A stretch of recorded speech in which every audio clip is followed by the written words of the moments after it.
नमस्ते, जय हिंद दोस्तों। मैं सुनील कुमार गुप्ता 2018 बैच का राजकीय शिक्षक, विषय गणित। दोस्तों, ELT ग्रेड एग्ज़ाम होने वाले हैं, उसी के संदर्भ में हमारा GS सेक्शन चल रहा है। GS सेक्शन के अंतर्गत सामान्य विज्ञान फिजिक्स के अंतर्गत जो GIC प्रवक्ता सामान्य अध्ययन के अंतर्गत जितने भी क्वेश्चन पूछे गए हैं इसी बुक से कराए जा रहे हैं। यानी कि इस बुक में वही क्वेश्चन दिए हुए हैं जो पिछले लोक सेवा आयोग के अंतर्गत पूछे गए एग्ज़ाम्स में पूछे गए हैं, यानी कि आगे भी पूछे जाएंगे, इसकी पूरी गारंटी है। और हमारा पढ़ाने का ढंग ये है कि एक भी क्वेश्चन आपको रटना नहीं है, बल्कि हर क्वेश्चन को कॉन्सेप्ट वे समझ के आगे बढ़ना है। एक बार पढ़ लीजिए, फिर दोबारा भूलेंगे नहीं। अगर रट के पढ़ते हैं, बिना समझे हुए क्वेश्चन पढ़ते हैं, तो बार बार उसको पढ़ने की ज़रूरत पड़ेगी। इसलिए समझने में थोड़ा टाइम ले लीजिए, लेकिन एक बार अगर कॉन्सेप्ट क्लियर हो गया तो क्वेश्चन दिलो दिमाग में बैठ जाता है, फिर दोबारा भूलता नहीं है। और बाकी हम लोग आज 30 क्वेश्चन कराएंगे। 30 क्वेश्चंस के बहाने उससे संबंधित बहुत सारे क्वेश्चन करेंगे। केवल 30 क्वेश्चन ही नहीं है, 30 क्वेश्चन के बारे में मान के चलिए कि 50 क्वेश्चन कराए जाते हैं। चलिए बिना देरी किए हुए हम लोग क्वेश्चन की तरफ बढ़ते हैं। 98 के पहले 3 वीडियो लेक्चर्स पार्ट 1, 2, 3 के अंतर्गत टोटल 97 क्वेश्चन कराए जा चुके हैं, और बाकी आज पार्ट 4 के अंतर्गत 98 से 130 लगभग 30 या 32 क्वेश्चन कराए जाएंगे। चलिए हम लोग स्टार्ट करते हैं। निम्नलिखित कथनों पर विचार कीजिए तथा नीचे दिए गए कूट से सही उत्तर का चयन कीजिए। इसके पहले हम 97 नंबर क्वेश्चन करेंगे। 97 नंबर क्वेश्चन करेंगे। निम्नलिखित किरणों को घटते हुए तरंग दैर्ध्य के आधार पर लिखिए। तो देखिए, तरंग दैर्ध्य का घटता क्रम, तरंग दैर्ध्य का घटता क्रम आप एक बार लिख लीजिए। बार बार एग्जाम्स में पूछे जाते हैं इधर उधर कर करके। तो सबसे ज़्यादा तरंग दैर्ध्य जो होता है रेडियो तरंगों का होता है। उसके बाद सबसे ज़्यादा रेडियो तरंगों का होता है। इसके बाद सूक्ष्म तरंगों का। इसके बाद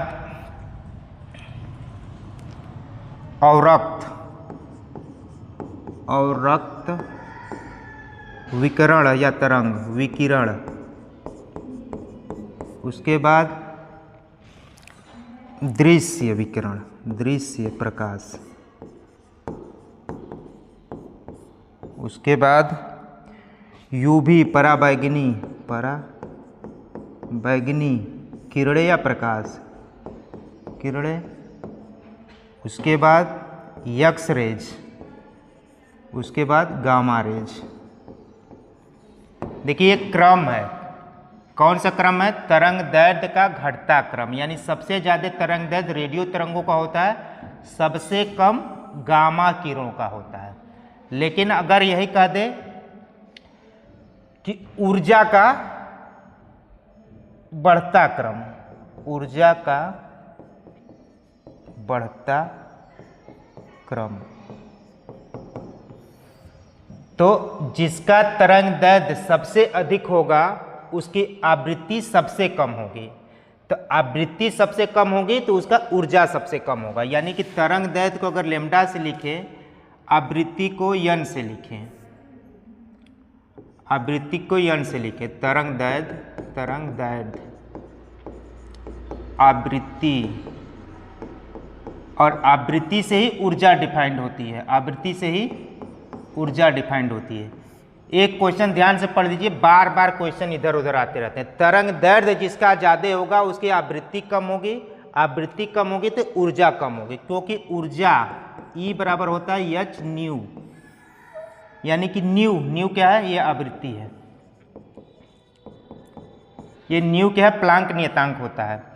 तो अगर यहाँ पूछ रहा, पहले तो क्वेश्चन की तरफ आते, किरणों का घटते तरंग दैर्ध्य यानी सबसे ज्यादा फिर सबसे कम, तो घटते हुए क्रम में लिखना है तो सबसे ज्यादा पहले 4 होगा, 4 के बाद 1 होगा, 1 के बाद 2 होगा, 2 के बाद 3 होगा, यानी कि 4 1 2 3, ए इज द करेक्ट ऑप्शन।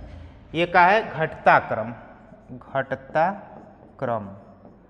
अगर बढ़ता क्रम पूछता तो, बढ़ता क्रम पूछता तो सबसे पहले सबसे कम किसका होगा, तो सबसे कम तरंग दैर्ध्य जो होगा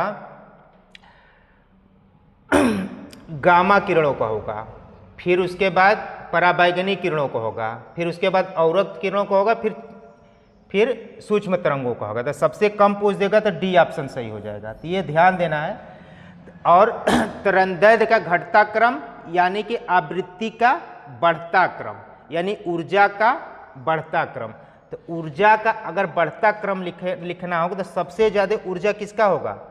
गामा किरणों का। ऑप्शन के अनुसार गामा, गामा, गामा किरणें, गामा किरणों का ऊर्जा सबसे ज्यादा होगा। फिर उसके बाद गामा किरणों के बाद आएगा गामा किरणों के बाद पराबैंगनी का होगा, पराबैंगनी, पराबैंगनी। उसके बाद पराबैंगनी के बाद अवरक्त होगा, अवरक्त, अवरक्त, फिर सूक्ष्म तरंगों का।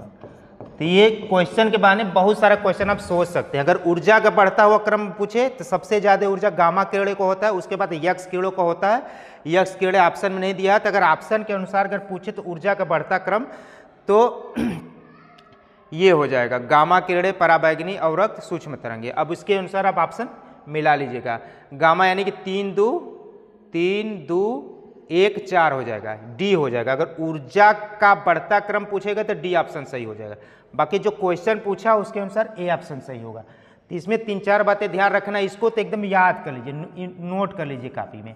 तरंगदैर्ध्य का घटता क्रम अगर यहीं पर पूछ देता कि ये तरंगदैर्ध्य का घटता क्रम है तो आवृत्ति का बढ़ता क्रम है, यानी सबसे कम आवृत्ति इसकी होगी, सबसे ज्यादा आवृत्ति इसकी होगी। तरंगदैर्ध्य का घटता क्रम या ऊर्जा या आवृत्ति का बढ़ता क्रम, इसको एकदम नोट कर लीजिए। ये बार बार क्वेश्चन आते हैं इसी पे।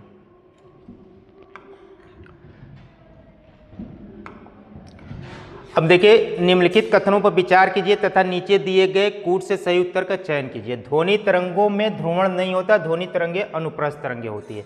पहले तरंग जान जाते हैं। तरंग, तरंगे देखिए 2 प्रकार की होती है, अनुप्रस्थ, अनुप्रस्थ, अनुदैर्ध्य, अनुदैर्ध्य।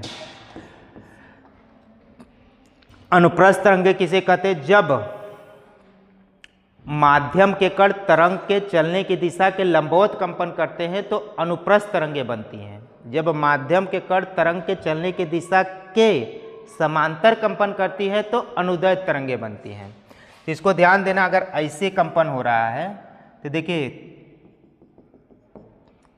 तरंग की दिशा ये है, अब माध्यम के कण देखिए लंबवत कंपन कर रहे हैं, ये माध्यम के कण, ये कण है लंबवत कंपन कर रहे हैं, तो ये होता है अनुप्रस्थ। अगर ऐसे जैसे स्प्रिंग में अगर कंपन देखें तो स्प्रिंग में अनुदैर्ध्य कंपन होता है। तो अब यहाँ क्वेश्चन पूछ रहा ध्वनि तरंगों में ध्रुवण नहीं होता। देखिए ध्रुवण की घटना वहां पे होती है जहां पे कंपन करने वाले कण तरंग के चलने की दिशा के लंबवत होते हैं, यानी कि कण जो होते हैं ऐसे, ये अगर तरंग के चलने की दिशा है तो कंपन के कण ऐसे होना चाहिए, यानी परपेंडिकुलर होना चाहिए। तो ध्रुवण की घटना में अनुप्रस्थ तरंगों को होना जरूरी है।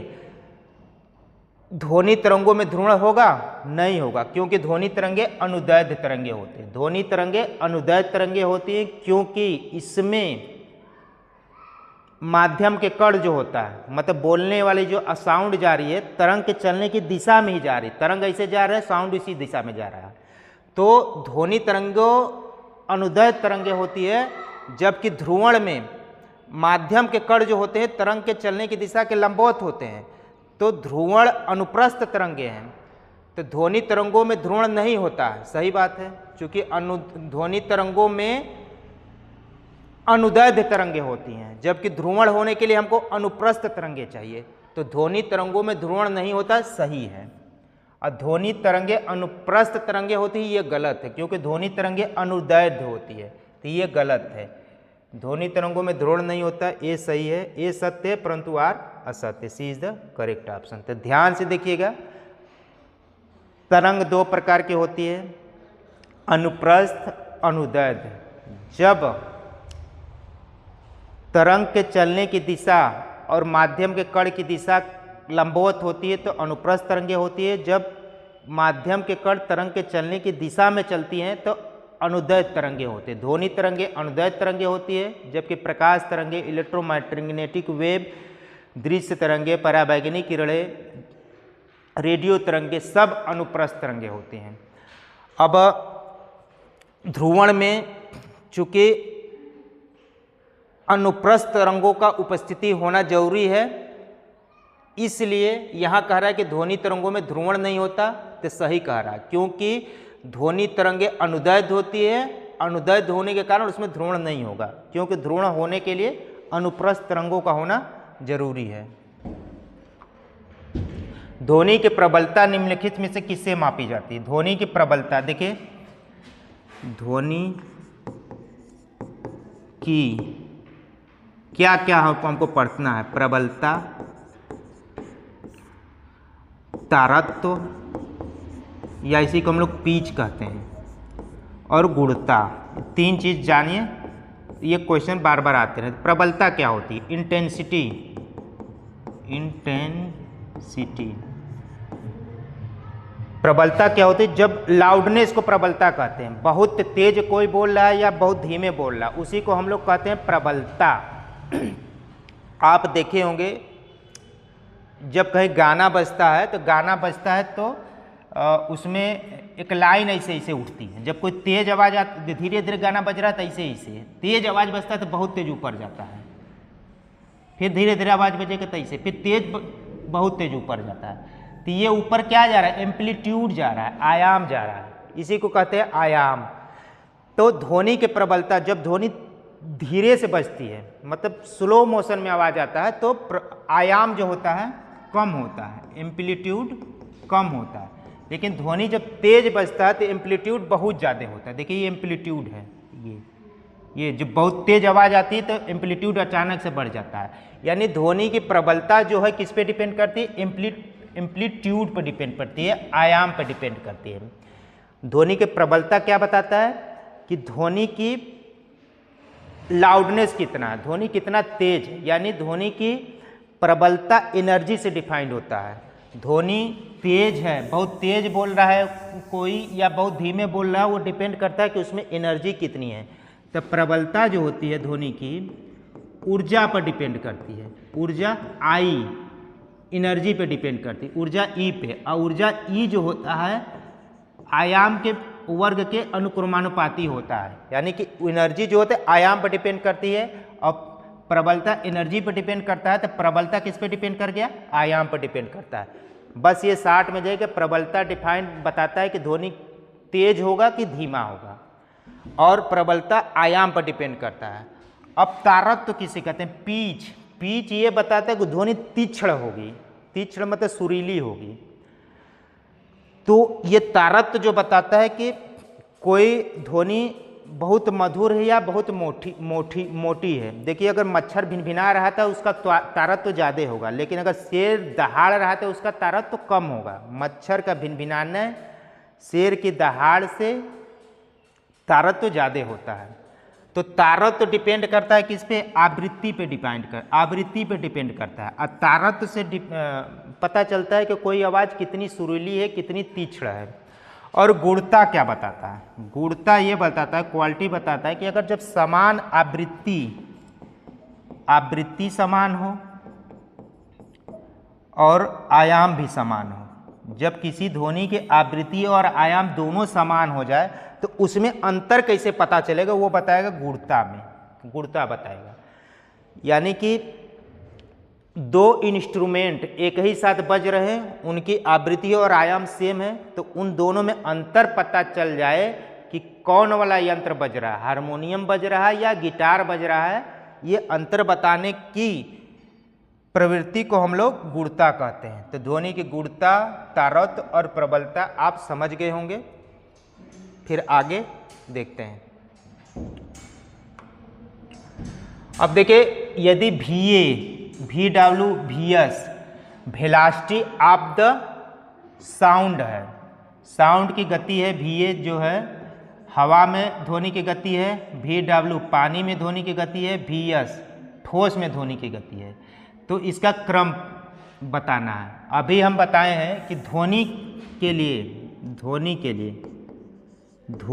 लिए देखिए माध्यम का होना जरूरी है, ध्वनि के लिए माध्यम होना जरूरी है। अगर माध्यम नहीं होगा तो ध्वनि को हम लोग सुन ही नहीं पाते। अगर हम अंतरिक्ष में चले जाए, दो लोग बात करें तो एक दूसरे की आवाज़ हम नहीं सुन पाते, क्योंकि वहाँ पर माध्यम नहीं है बल्कि निर्वात है। तो ध्वनि के लिए माध्यम होना जरूरी है। और माध्यम में भी अगर सघन माध्यम होगा तो ध्वनि की आवाज़ तेज सुनाई देगी, और विरल माध्यम होगा तो कम सुनाई देगी। विरल माध्यम में ध्वनि की आवाज़ कम सुनाई देगी। अब देखिए, सघनता या विरलता डिपेंड करता है किस पे, डेंसिटी पे। अब सॉलिड में जाएंगे, ठोस में जाएंगे, ठोस का घनत्व या सघनता द्रव की तुलना में अधिक होता है, और द्रव की सघनता गैस की तुलना में अधिक होता है। तो सघनता ठोस में ज़्यादा है, यानी ये सघन माध्यम है। तो ध्वनि की गति ठोस में सबसे ज़्यादा होगी, उसके बाद द्रव में होगी, उसके बाद गैस में होगी। तो ध्वनि की गति सबसे ज़्यादा VS में, सॉलिड में, फिर उसके बाद वाटर में यानी लिक्विड में, उसके बाद एयर में। तो ध्वनि की गति डिपेंड करता है कि वो किस माध्यम से गुजर रही है। अगर ठोस माध्यम से गुजरेगी तो ध्वनि की गति सबसे अधिक होगी, उसके बाद द्रव में होगी, उसके बाद एयर में होगी यानी गैस में होगी।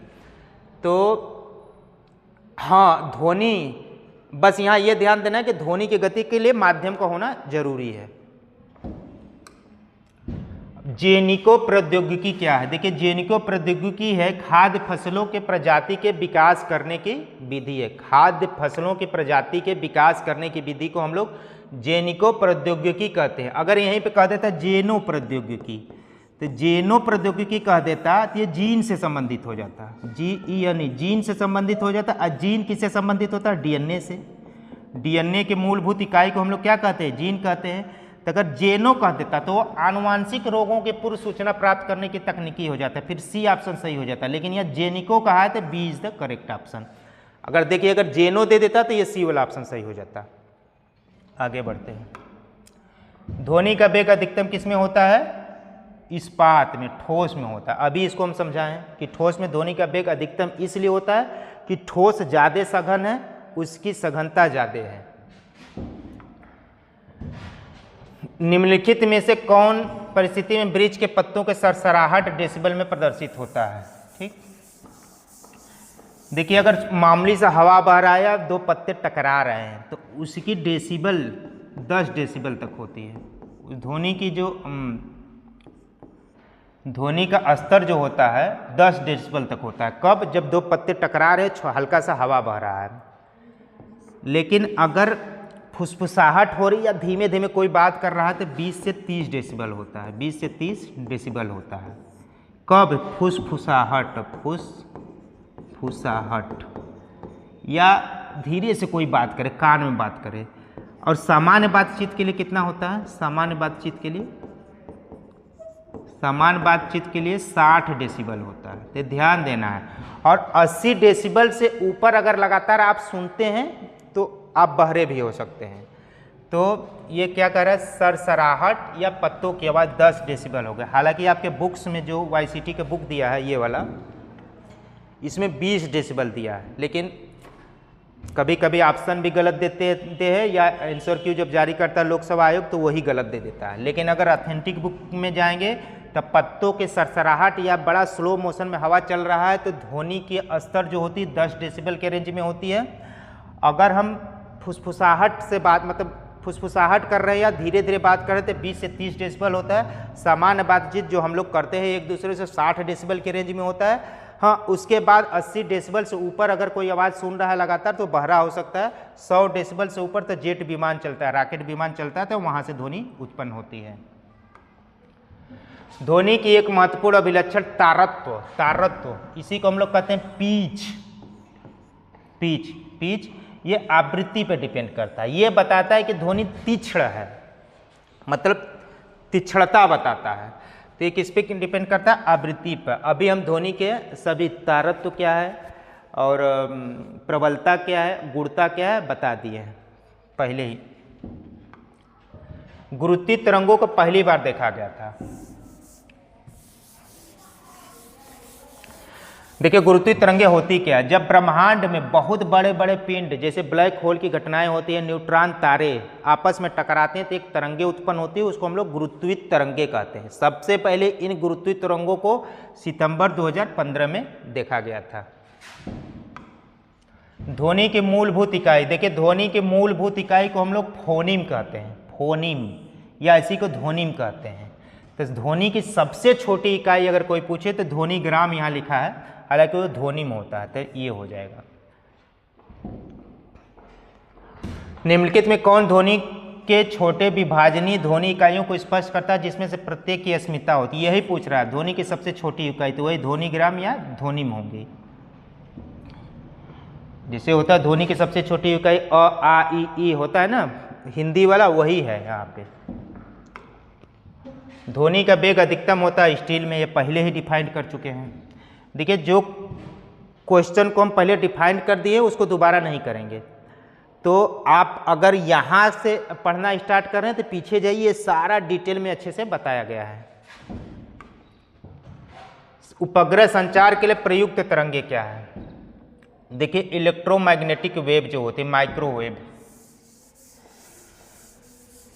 देखिए उपग्रह संचार के लिए प्रयुक्त तरंगे जो होती है माइक्रोवेव, किसी को सूक्ष्म तरंगे कहते हैं, ये होगा। अब यही क्यों उपयोगी होती है? क्योंकि ये पहली चीज तो इलेक्ट्रोमैग्नेटिक वेव है, इलेक्ट्रोमैग्नेटिक वेव है। इलेक्ट्रोमैग्नेटिक वेव है तो इसका मतलब क्या हो गया? इसका मतलब ये है कि निर्वात में भी चल सकती है, बिना माध्यम के भी चल सकती है, इसलिए इलेक्ट्रोमैग्नेटिक वेव का उपयोग किया जाता है उपग्रह संचार के लिए।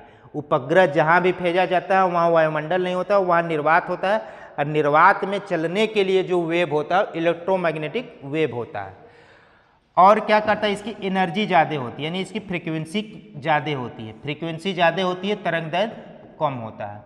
फ्रीक्वेंसी ज़्यादा होती है यानी ऊर्जा बहुत ज़्यादा होती है, तो बिना बाधा के वो वायुमंडल में, मतलब उपग्रह वायुमंडल में बड़े आसानी से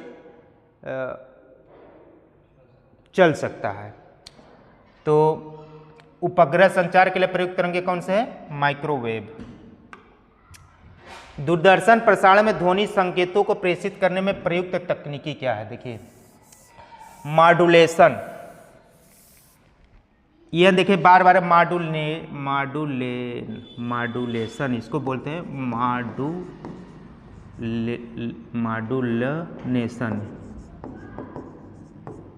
मॉड्यूलेशन क्या होता है? देखिए किसी भी संकेत को,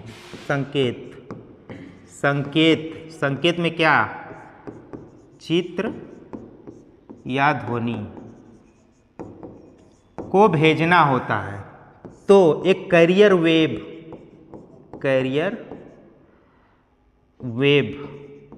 मतलब तरंग को ढोने वाली भेजा जाता है। तो कैरियर वेव में तरंगों को भेजने वाला जो साधन होता है, कैरियर होता है, उसी को हम लोग कहते हैं मॉड्यूलेशन। मतलब वेव को भेजना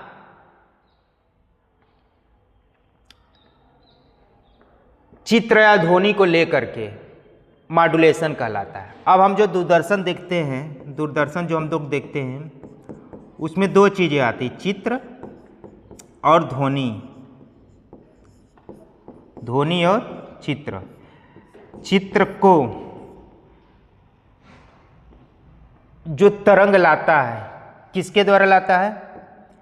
एफएम के द्वारा, ने फ्रीक्वेंसी मॉड्यूलेशन के द्वारा। और ध्वनि को जो लाता है एएम के द्वारा, आयाम मॉड्यूलेशन के द्वारा लाया जाता है।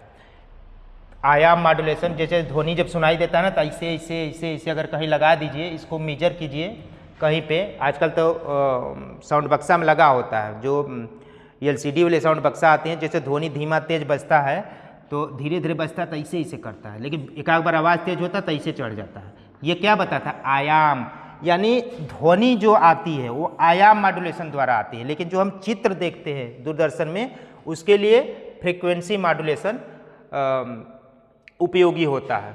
तो यहाँ पूछा क्या? ध्वनि संकेतों को प्रेषित करने के लिए, ध्वनि संकेतों को प्रेषित करने के लिए आयाम मॉड्यूलेशन। अगर कह देता चित्र संकेतों को प्रेषित करने के लिए तो आवृत्ति मॉड्यूलेशन हो जाता है। तो इसको ध्यान से समझिएगा। मॉड्यूलेशन क्या है? तरंगों को ढोना, उसको मॉड्यूलेशन कहते हैं। दूरदर्शन में दो चीज़ें हम देखते हैं, चित्र देखते हैं, ध्वनि सुनते हैं। चित्र को फ्रीक्वेंसी मॉड्यूलेशन के द्वारा भेजा जाता है और ध्वनि को आयाम मॉड्यूलेशन के द्वारा भेजा जाता है। देखिए 111 में, किसी टीवी सेट को चलाने के लिए रिमोट नियंत्रण इकाई द्वारा प्रयुक्त किरणों में किसका प्रयोग किया जाता है? रेडियो तरंगों का। रेडियो तरंगों का क्यों प्रयोग किया जाता है? क्योंकि इसके तरंग दैर्घ्य ज़्यादा होती है। रेडियो तरंगों का, रेडियो तरंगों का प्रयोग इसलिए किया जाता है क्योंकि इसकी तरंग दैर्घ्य ज़्यादा होती है। दूरी से कैच कर ले। कितने स्तर डेसिबल तक अधिक की ध्वनि हानिकारक मान लीजिए? 80 डेसिबल से ऊपर अगर ध्वनि सुनेंगे तो हानिकारक मानी जाएगी, वो हमारे कान को नुकसान कर सकती है, या लगातार एक आध साल सुन लेंगे तो बहरे हो जाएंगे। ध्वनि तरंगे देखिए निर्वात में तो चल ही नहीं सकती, क्योंकि ध्वनि तरंगों के लिए माध्यम का होना जरूरी है। अंतरिक्ष में अगर दो लोग बात कर रहे हैं तो एक दूसरे की बात सुन नहीं पाएंगे, क्योंकि वहाँ पर माध्यम नहीं है, क्योंकि ध्वनि सुनने के लिए माध्यम होना जरूरी है। तो ठोस तथा गैस दोनों में चल सकती, ठोस भी माध्यम होता है, गैस भी माध्यम होता है। माध्यम मतलब परमाणु, अणु, छोटे छोटे कण। ठोस में तो बहुत नज़दीक नज़दीक कण होते हैं, गैस में दूर दूर होते हैं। तो ध्वनि दोनों में सुनी जाएंगी, लेकिन इसमें तेज सुनी जाएंगी, इसमें धीमा सुनी जाएगी। ध्वनि तरंगे चल नहीं सकती, कहाँ चल नहीं सकती? निर्वात में नहीं चल सकती। पराश्रव्य वे ध्वनियाँ होती हैं जिनकी आवृत्ति होती है। देखिए पराश्रव्य ध्वनि, देखिए ध्वनि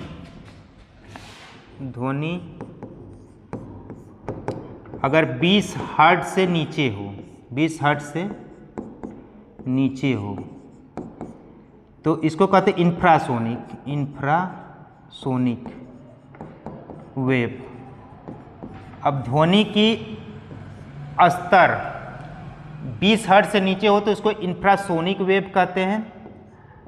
20 हर्ट्ज से 20,000 हर्ट्ज तक रहे तो इसको हम लोग श्रव्य ध्वनि कहते हैं। श्रव्य ध्वनि, श्रव्य तरंगे वाली ध्वनि, मतलब यही इसी रेंज में ध्वनि को आदमी सुन सकता है। हम लोग जो सुनते हैं इस रेंज में सुनते हैं, 20 हर्ट्ज से 20,000 हर्ट्ज तक की ध्वनि को हम लोग सुन सकते हैं, उसको हम लोग श्रव्य ध्वनि या श्रव्य तरंगे कहते हैं। अब 20 हर्ट्ज से नीचे जो तरंगे होती हैं उसको इंफ्रासोनिक वेव कहते हैं। इंफ्रासोनिक वेव कहाँ पैदा होता है? जहाँ भूकंप आता है, ज्वालामुखी का विस्फोट होता है, तो वहाँ से जो तरंगे उठती हैं वो कौन सी तरंगे उठती हैं? इंफ्रासोनिक वेव उठती है। ये भी क्वेश्चन पूछा गया है कि भूकंपी तरंगे कौन सी तरंगे होती हैं? इंफ्रासोनिक वेव होती हैं। और जो हम लोग सुनते हैं वो कौन से तरंगे होती हैं? श्रव्य तरंगे होती हैं। लेकिन अगर 20,000 हर्ट्ज से ऊपर की तरंगों को हम लोग पराश्रव्य तरंगे कहते हैं। पराश्रव्य तरंगे, इसी को अल्ट्रासोनिक वेव कहते हैं। अल्ट्रासोनिक वेव कहते हैं। अल्ट्रासोनिक वेव का उपयोग उद्योग में, चिकित्सा में किया जाता है। जैसे किया जाए, अल्ट्रासाउंड किया जाता है, थेरेपी किया जाता है, तो हर जगह इस तरंगों को उपयोग किया जाता है।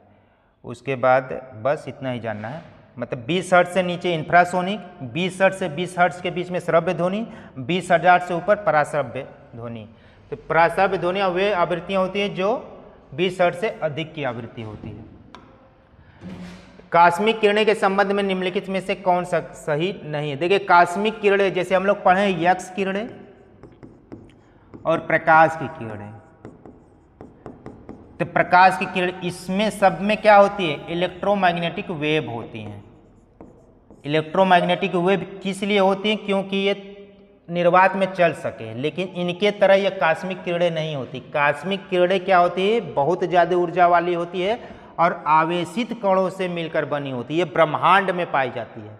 ब्रह्मांड में जहाँ तारे बनते हैं, सूर्य जहाँ नाभिकीय संलयन होती है, विघटन होती है, वहाँ पे कास्मिक किरणें निकलती है। कास्मिक किरणें अत्यधिक ऊर्जा वाले होते हैं, आवेशित कणों से बनी होती है। तो विद्युत चुंबकीय तरंगें नहीं होती। यक्ष किरणें और प्रकाश किरणों की तरह नहीं होती, इनकी तरंगदैर्घ्य बहुत छोटी है। एक ही ऑप्शन सही करना है ना हमको। तो बहुत अधिक ऊर्जा होता है, आवेशित कणों से मिलकर बनी होती है। सोनार में प्रयुक्त होता है। सोनार में पराश्रव्य तरंगों का उपयोग किया जाता है। Sonar sound and navigation ranging, ये हम पहले सोनार के बारे में बता चुके हैं। सोनार क्या होता है, ये कैसे कार्य करता है, ये पहले ही वीडियो लेक्चर में हम बता चुके हैं। बस यह ध्यान रखना है, सोनार में जो तरंगे उपयोग किए जाते हैं, पराश्रव्य तरंगे उपयोग किया जाता है। पराश्रव्य तरंगे भेजा जाता है, फिर वो लौट के आती है। तो जाने आने का से समय से और ध्वनि के वेग से हम लोग डिस्टेंस निकालते हैं, ये पहले हम बता चुके हैं।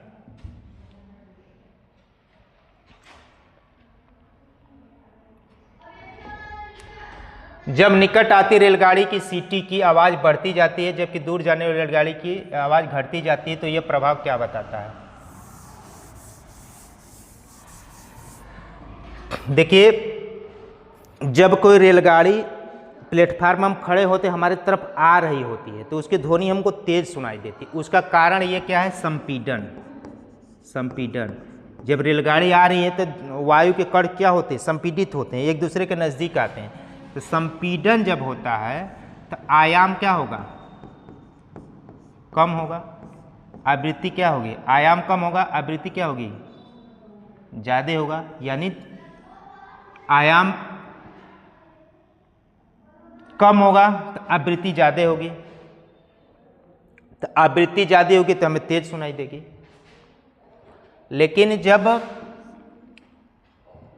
रेलगाड़ी प्लेटफार्म से दूर जा रही होती है तो उस स्थिति में क्या होगा, विरलन। विरलन मतलब श्रोता तथा स्रोत के बीच की दूरी जब बढ़ रही होती है तो उनके बीच जो कणों के छोटे छोटे कण होते हैं वायुमंडल में, उसकी डिस्टेंस दूर दूर हो जाती है, तो उसको कहते हैं विरनल, विरलन। इस स्थिति में आयाम बढ़ जाता है, आयाम बढ़ जाता है, आयाम बढ़ जाता है तो एनर्जी घट जाती है। तो एनर्जी जब घट गई तो उसकी आवाज़ हमें धीमा सुनाई देगी। तो अब यह घटना जो होती है, ये इसको सबसे पहले देखा कौन था, काम्पटन। काम्पटन वैज्ञानिक थे, इसी इनके नाम पे काम्पटन प्रभाव कहते हैं। सॉरी डापलर प्रभाव। जब कोई रेलगाड़ी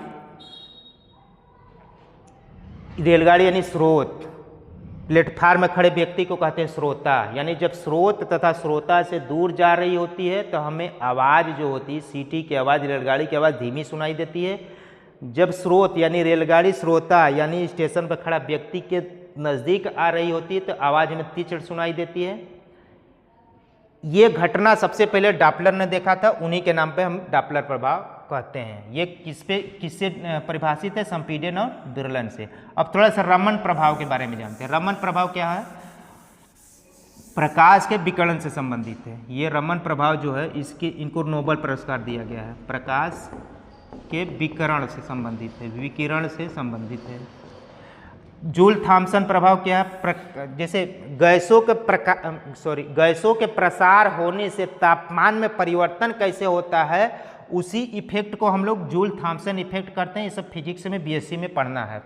कॉम्पटन प्रभाव क्या होता है, कॉम्पटन प्रभाव जब फोटो इलेक्ट्रिक प्लेट होती है, जब सूर्य का प्रकाश प्लेटों पर पड़ता है, सूर्य का प्रकाश जब प्लेटों में पड़ता है, जो छत पर प्लेट लगी होती है, तो यहाँ से इलेक्ट्रॉन निकलते हैं छोटे छोटे पैकेटों के रूप में, बंडल के रूप में।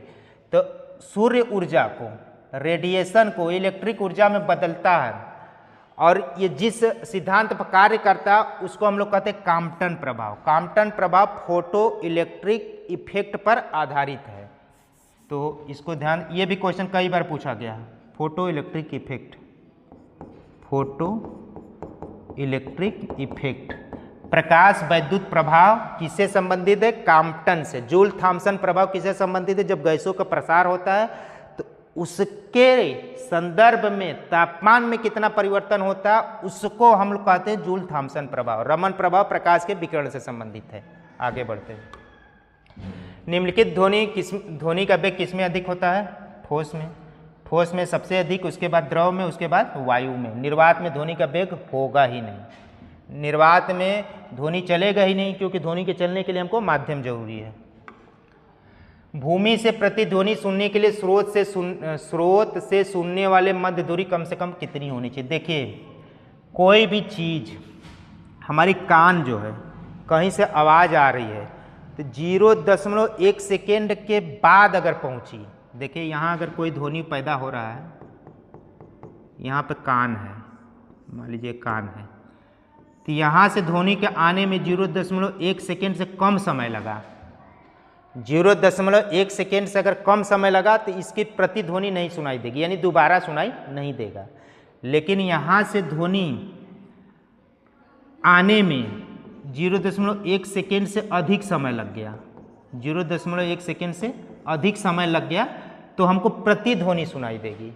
यानी आप जब पहाड़ों पर जाते हैं तो पहाड़ों से टकरा के जब कोई बोलता है तो आवाज़ टकरा के लौटती है, तो दूरी होता है और वहाँ से साउंड टकरा के आने में समय जो लगता है 0.1 सेकेंड से ज़्यादा लगता है। लेकिन क्वेश्चन पूछ क्या रहा है कि न्यूनतम दूरी क्या होनी चाहिए कि हम प्रतिध्वनि सुन सके, मतलब जो हम बोल रहा है, जो ये बोल रहा है उसको 2 बार आवाज़ सुन सके। तो दूरी इस प्रकार से होनी चाहिए कि आने में लगा समय 0.1 से बड़ा ज़्यादा होना चाहिए, उतना दूरी होना चाहिए ना।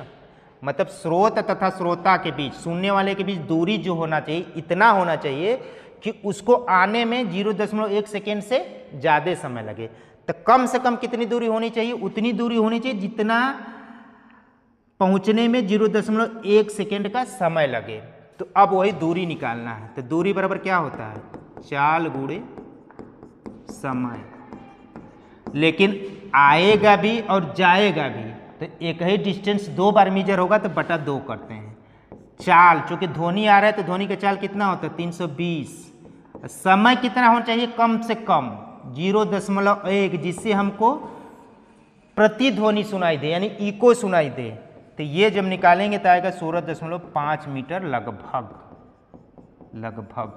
यानी कि कोई व्यक्ति कोई स्रोत से आवाज़ आ रहा है तो श्रोता को कान में आवाज़ 2 बार सुनाई दे, उसके लिए कम से कम दूरी कितना होना चाहिए? 16.5 मीटर होना चाहिए, फीट नहीं मीटर।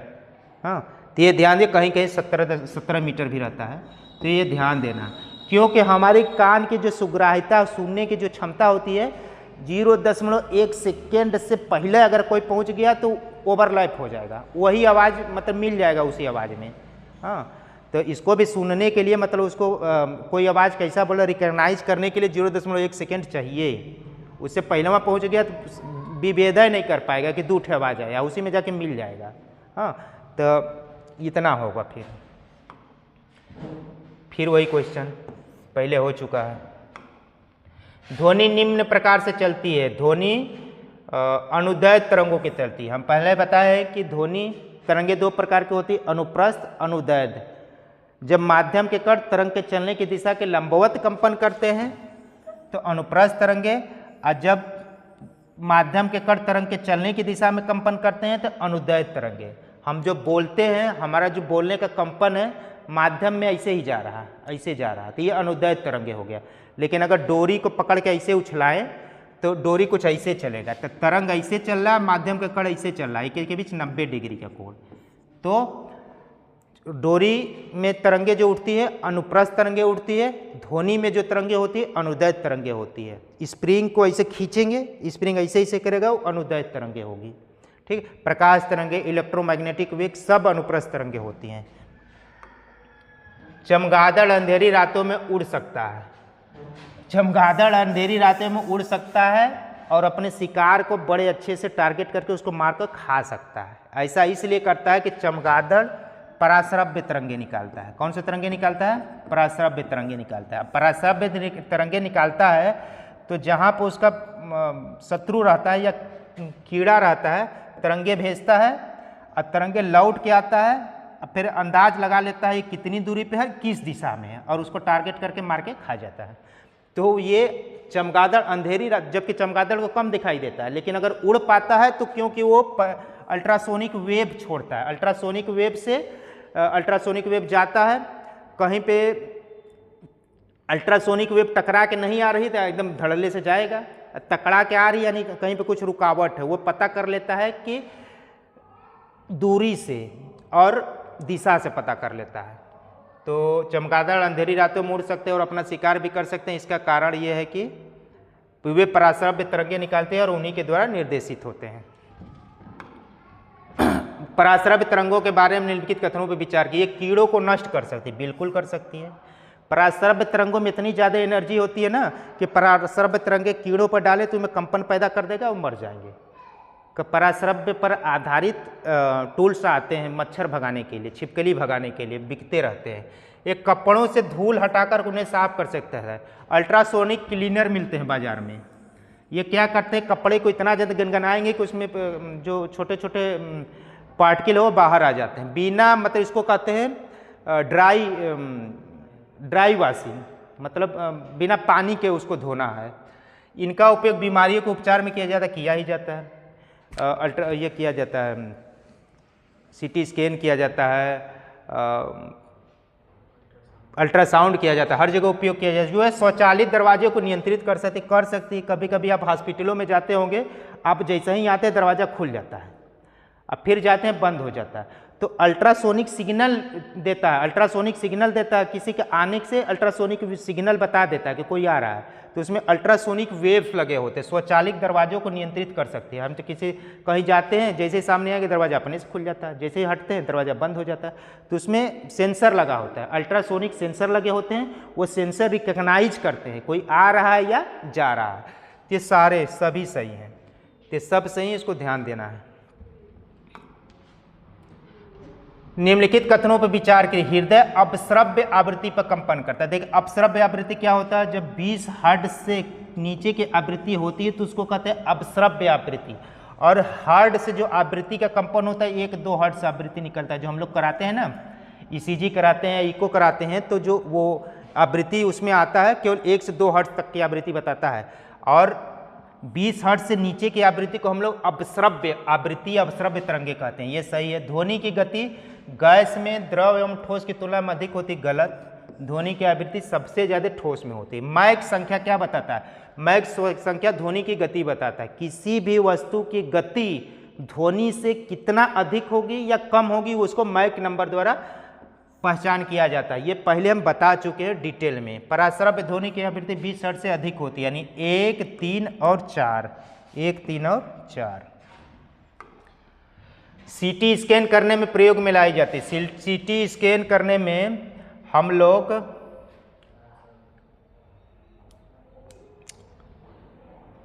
एक्स किरणों का उपयोग करते हैं। ठीक, देखिए पराश्रव्य तरंगों का उपयोग सीटी स्कैन में नहीं किया जाता है। मुलायम चमड़ी देखना हो या नॉर्मल एक्सरे कराना हो तो वहाँ पर पराश्रव्य तरंगे निकाला जाता है। लेकिन बहुत हार्ड महीन चीज़ों को जब देखना हो तो सीटी स्कैन कराया जाता है। सीटी स्कैन पहले क्या होता है, एक्सरे होता है, एक्सरे से काम नहीं होता तो कहते हैं लोग सीटी स्कैन कराते हैं। तो सीटी स्कैन क्या करता है, बहुत छोटी छोटी नसों को या बहुत रिजिड चीज़ों को, ठोस चीज़ों को पकड़ लेता है। तो सीटी स्कैन में पराश्रव्य तरंगे नहीं उत्सर्जित होती, एक्सरे किरणें निकलती है। तो ये ध्यान दीजिए, एक्सरे किरणें। पराश्रव्य तरंगों से मुलायम चीज़ों को रिकॉग्नाइज करना हो तो पराश्रव्य तरंगों का उपयोग किया जाता है। बाकी सीटी स्कैन में एक्स किरणें उपयोगी होता है। अनुरणन विशेषता बड़े गिरजाघरों तथा अन्य बड़े भवनों में प्रकट होती। अनुरणन है क्या, पहले ये जानिए। अनुरणन क्या है, ध्वनि का बार बार टकरा के परावर्तित होना, उसी को कहते हैं अनुरणन। मतलब कोई आवाज़ करे फिर आवाज़ सुनाई दे बार बार, तो उसी को कहते हैं अनुरणन। तो ये बड़े बड़े गिरजाघरों में सुनाई देता है।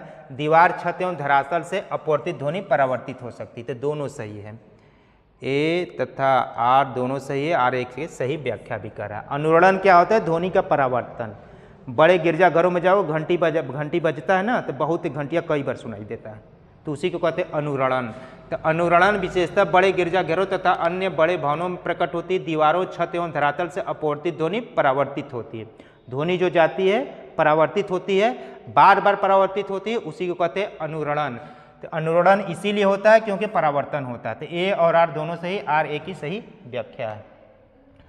ध्वनिक कंसर्ट के लिए हाल के, ध्वनि कंसर्ट मतलब म्यूजिक जो बजता है ना, सिनेमा हॉलों में जाएंगे तो हाल की दीवारों को ध्वनि अवशोषण करना चाहिए। इसीलिए देखिए जब भी हॉल में जाएंगे तो दीवार पर, छत पर फोम लगे होते हैं।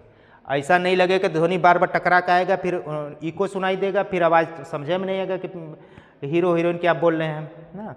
तो ध्वनि का अवशोषण कर ले, मतलब जो दोबारा ध्वनि मतलब टकरा के लौटे ना।